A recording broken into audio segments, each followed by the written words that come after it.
नमस्कार साथियों, आइए देखते हैं एक टॉपिक जिसका नाम क्या है साथियों, सर्वनाम। सर्वनाम से अक्सर प्रश्न पूछे जाते हैं और मात्र हम लोग 5 मिनट में देखेंगे सर्वनाम कैसे क्लियर हो जाता है और जो प्रश्न बनने होंगे यहां से जरूर बनते हैं। तो आइए देखते हैं कैसे सर्वनाम को जानते हैं भाई। बात करें साथियों सर्वनाम के बारे में। सर्वनाम का अर्थ क्या होता है, जो कि एग्जाम में ऑलरेडी पूछा जा चुका है कि सर्वनाम का अर्थ क्या होता है। तो सर्वनाम का अर्थ होता है साथियों सबका नाम। सर्वनाम का अर्थ क्या होता है, सबका नाम होता है। अगर बात करें साथियों इसे क्या कहा जाता है, संज्ञा का प्रतिनिधि कहा जाता है। यह भी एग्जाम में पूछा गया है कि संज्ञा का प्रतिनिधि किसे कहा जाता है। कहेंगे सर सर्वनाम को संज्ञा का प्रतिनिधि कहा जाता है। आगे हम लोग बात करें साथियों, कहते हैं संज्ञा के स्थान पर प्रयोग किए जाने वाले या प्रयोग होने वाले शब्द को क्या कहते हैं, सर्वनाम कहते हैं। यह परिभाषा भी एग्जाम में पूछी गई है, यूपीएससी में जरूर से पूछी गई है, याद रखिएगा। वाक्य में संज्ञा की पुनरावृत्ति दोषों को क्या करता है साथियों, दूर करता है। यानी कहने का मतलब यह है कि अगर वाक्य में बार बार जो संज्ञा आ जाती है उस संज्ञा के दोषों को दूर करने के लिए किसका प्रयोग किया जाता है साथियों, सर्वनाम का प्रयोग किया जाता है। अगर आपसे पूछा जाए कि वाक्य में सर्वनाम का प्रयोग क्यों किया जाता है, संज्ञा की पुनरावृत्ति दोषों को दूर करने के लिए किसका प्रयोग किया जाता है, सर्वनाम का। तो अब सवाल आता है सर सर्वनाम की संख्या कितनी होती है, जो ऑलरेडी वीडियो के एग्जाम में पूछा गया था।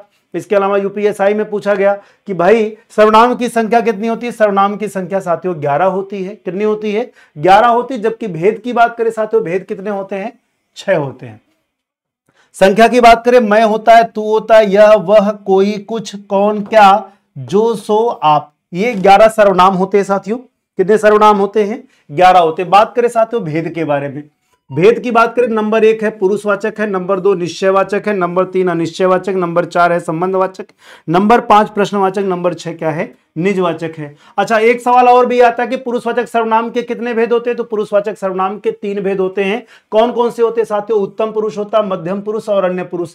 उत्तम पुरुष को ही क्या कहा जाता है, वक्ता कहा जाता है। मध्यम पुरुष को क्या कहा जाता है, श्रोता कहा जाता है। यह भी ध्यान रखिएगा। उत्तम पुरुष में क्या आता है साथियों, मैं आता है, हम आता है तथा इसके कारक रूपांतर आते हैं। जबकि मध्यम पुरुष की बात करें, इसमें तू आता है, तुम आता है। अन्य पुरुष में यह, ए, वह और क्या आते हैं साथियों, वे आते हैं। निश्चयवाचक को और क्या कहते हैं भाई, निश्चयवाचक को संकेतवाचक सर्वनाम कहते हैं। वह सर्वनाम शब्द जो कि जिसके संकेत के द्वारा किसी वस्तु की निश्चितता का बोध हो उसे क्या कहते हैं साथियों, निश्चयवाचक या संकेतवाचक सर्वनाम कहते हैं। जैसे देखिए यहां पर यह है, ये निकटता का बोध कराता, वह किसका बोध कराता है, दूरी का। अनिश्चयवाचक की बात करें साथियों, इसमें कोई, कुछ, किसी का अगर प्रयोग होता है तो वो हो जाएगा अनिश्चयवाचक सर्वनाम। यदि वाक्य में जो, सो का प्रयोग होगा तो वो संबंधवाचक है। संबंधवाचक क्या करता है साथियों, दो उपवाक्यों को जोड़ने का काम करता है और इनसे बना जो वाक्य होता है वो साथियों मिश्र वाक्य होता है। याद रखिएगा, संबंधवाचक सर्वनाम से बना जो भी वाक्य होगा वो मिश्र वाक्य होगा। प्रश्नवाचक में किसका प्रयोग किया जाता है साथियों, प्रश्नवाचक में कौन का प्रयोग किया जाता है, क्या का प्रयोग किया जाता है।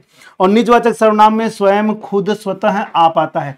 आदर देने के लिए तुम के स्थान पर यदि आपका प्रयोग किया गया तो आप क्या हो जाएगा साथियों, मध्यम पुरुषवाचक सर्वनाम हो जाएगा। जैसे मैंने कहा आप यहां बैठिए, तुम यहां बैठो की जगह मैंने क्या बोला, आप यहां बैठे, यानी कि हमने क्या कर दिया, तुम के स्थान पर आप शब्द का प्रयोग किया रिस्पेक्ट देने के लिए, आदर देने के लिए। तो वहां पे जो आप है वो मध्यम पुरुषवाचक सर्वनाम माना जाएगा, न कि निजवाचक सर्वनाम। यहां से ऐसा प्रश्न कई बार एग्जाम में पूछा गया है, इसलिए विशेष रूप से इसको ध्यान में रखिएगा। अब सवाल आता है कि सर्वनाम को कैसे पहचाना जाता है कि उसका लिंग वचन। तो याद रखिएगा भैया, क्रिया के लिंग के अनुसार ही इसकी लिंग की पहचान होती है। किसके भैया, सर्वनाम के। क्रिया के लिंग के अनुसार ही किसकी पहचान होती है, सर्वनाम के लिंग की पहचान होती है। जैसे मैंने कहा वह पढ़ता है, वह पढ़ती है, वह दोनों में आया। पढ़ता है क्या है साथियों, पुल्लिंग है, तो इसलिए वह पुल्लिंग हो गया। मैंने कहा वह पढ़ती है स्त्रीलिंग है, इसलिए वह क्या हो गया, स्त्रीलिंग हो गया। तो ये रहा सर्वनाम का एक छोटा सा प्रारूप और इसके माध्यम से बहुत सारे प्रश्नों को आप तैयार कर लेंगे। वीडियो कैसी लगी कमेंट सेक्शन में कमेंट करके जरूर बताइएगा। ऐसी वीडियो मैं लेकर आता रहूंगा, कमेंट आप जरूर करिएगा। धन्यवाद।